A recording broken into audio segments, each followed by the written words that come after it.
How many years have you been saying that you're going to change? And did you actually change in any of those years? When I was in high school, at the end of every single term, I'd tell my friend Celestino that, next term, a month from now, I'm going to come back looking like Akinfenwa. To look like Akinfenwa, I'd have to gain like 20 kgs of muscle. But I actually said it with full-blown confidence. Every time I came back as skinny as I was before, there was no change. So I always found it interesting that some people changed. And in fact, most people didn't. And I wondered what was the reason for that. Because I didn't think it was a character. I'd seen many people, 10,000 different types of characters change. So I knew it wasn't a character thing. And the question, why do certain people change? When you're young, it's not really a pressing question because you think that you have all the time in the world. But I realized that there are people who have been living the same lives that they don't want to live. I've seen that for myself. It's difficult for me to change when I'm comfortable in a situation that I don't really like. I may not be enjoying it, but it'll be bearable enough for me to continue. Sometimes when I shower, the water will be very hot, but it won't be so hot that I can't bear it.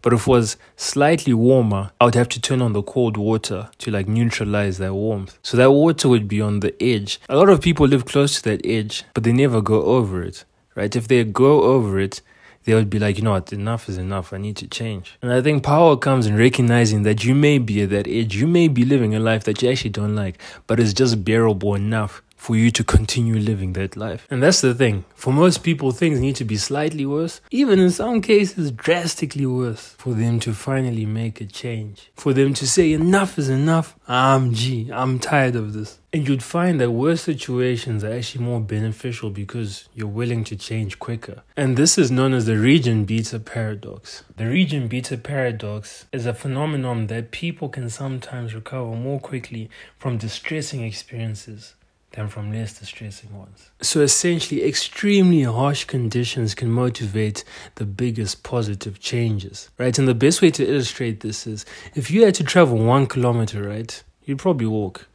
But now if you had to travel 3 kilometers, you'd probably drive. But see, the thing is, it would take less time for you to drive those 3 kilometers than it would for you to walk that 1 kilometer. So the fact that the circumstances were more distressing per se because there was a longer distance meant that you had to take a more drastic measure. And that drastic measure ended up being better for you in the long run. So to sum it up, extreme conditions are sometimes more beneficial because they'll motivate a greater change. So your problem may be that even though you want to change, your situation is too comfortable. It's not terrible enough for you to be like, enough is enough. And I'm not telling you to make your life worse because that would actually be quite stupid. But I'm just saying this so that you recognize that you might not be changing because you're too comfortable. One thing I regularly do is take everything to a logical extreme. What I mean by that is looking 10, 20, 30 years in the future and seeing how the worst possible case scenario logically of what I'm doing. I don't even need to give an intricate example here. Just imagine there are things that you want to do. There's no person on earth, actually there are many people on earth,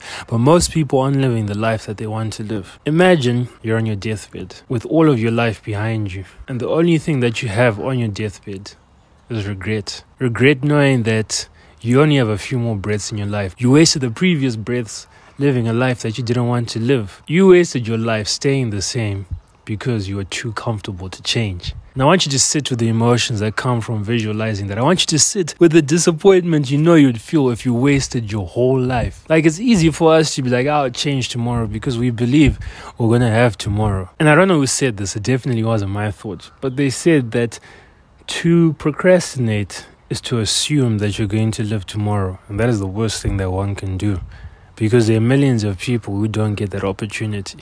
And that's really the only solution I have, right?